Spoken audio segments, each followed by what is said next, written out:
Welcome to episode 2 of making over my lower entryway, and now we're heading to Home Depot to get some wood to build our bench. Now, I am in no way, shape, form, or fashion a carpenter. I looked up like DIY entryway bench on Pinterest, and I came across a really good blog post by a home and lifestyle blogger named Kristen Jones. And I decided after reading it that I could build the bench that she built, and I decided I wanted to try it. I did have to adjust the dimensions quite a bit, which I will talk about in just a second once we get started. The only materials I had to buy for the project was the wood and the sealer. I already had 3-inch drywall screws, and I already have a drill. So all in this bench probably costs around, I don't know, somewhere in the ballpark of $10 to $12. And for anyone wondering where my husband is, he happened to not be there this weekend, and I was just a determined little lemon, and I was determined to get this bench done and built this weekend. So I guess I did it all by myself. I fit the wood in the back of my Jetta, and we got it done.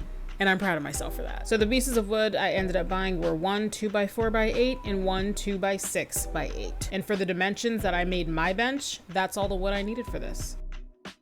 Here's a blog post by Kristen Jones, who I previously mentioned. I used this article to build this bench. Now the bench in her article has much different dimensions than mine. One 2x8x12 and one 2x4x8, and then 3-inch screws. And that's really all you need. You know, obviously you need a drill too. I mean, I guess you don't need a drill, but no, you need a drill. I would not have wanted to attempt this without a drill. So she cut her 2x8x12 in half, and then those two pieces were the bench. But that was going to be a 16-inch wide bench, and that was too wide for me, so that's why I used a 2x6. And then she used 2x4s for the legs, and I had to adjust that because my bench was not going to be as wide as hers. And what I just love about this article is that it had pictures and not just text writing how to do things. I'm a visual learner, so I really like this, and I will link this below. Great post, straightforward instructions, and it was very helpful, and I love how my bench turned out.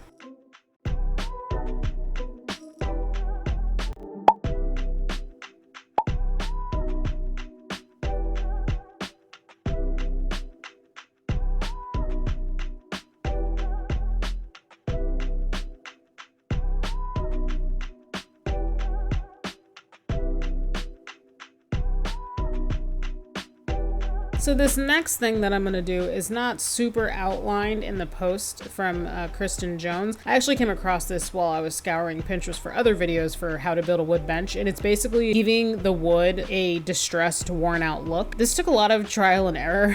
What you basically do is you just get a long screw it into the edge of the wood, and then pretty much just rip it out and intentionally destroy the wood, and that gives it kind of a worn out look. And that's really all you see me doing. I just kind of started beating it up because I wanted it to look distressed. So that's what I was doing here. It took trial and error. I really should have been wearing gloves probably while I was doing this. I'm so lucky I did not get hurt. Do as I say, not as I do. Ultimately, I like how it turned out, and I only did this distressing to the two pieces that were going to make up the actual seat. Now I'm just giving the wood a really quick sand just so I don't get any splinters while I'm working with it. And now it's time to put everything together. So let's build our bench.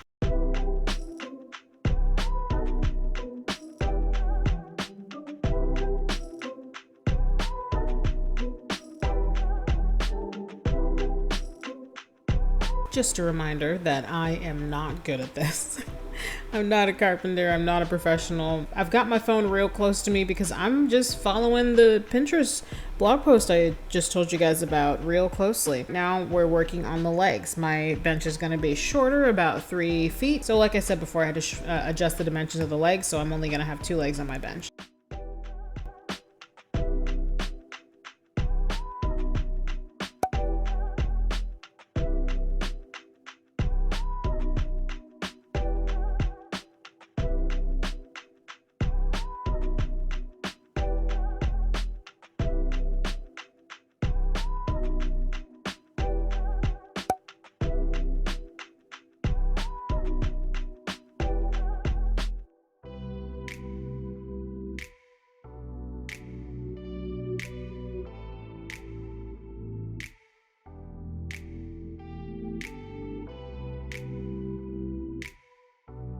So we're all done building the bench. I think all in it probably took around 2 to 3 hours. I think if I did it again, it would go along much faster because I know what to do.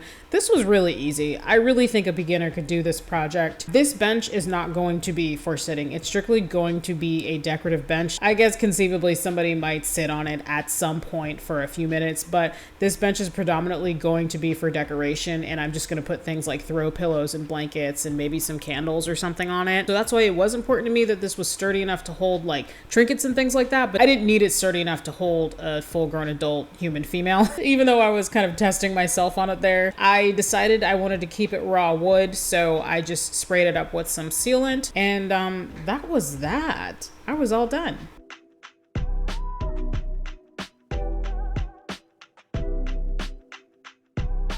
And here it is. Here's the finished product. I am so freaking proud of myself for building this. I really dig how it looks. I like the raw wood look right now. I don't really know what else to say about it. Might not be other people's taste, but it's my taste right now, and I like how it looks. I'm not quite sold on this area of the hallway. I'm actually probably gonna move it so that it is up against that back wall, you know, the colorful wall, and treat it like a focal point. So that concludes episode 2 of the lower entry makeover. Thank you for watching me make this bench. I will link Kristen Jones's blog post below. It was extremely helpful. And then maybe you can build a bench yourself. Thank you so much for watching. I'll see you guys in the next one. Bye.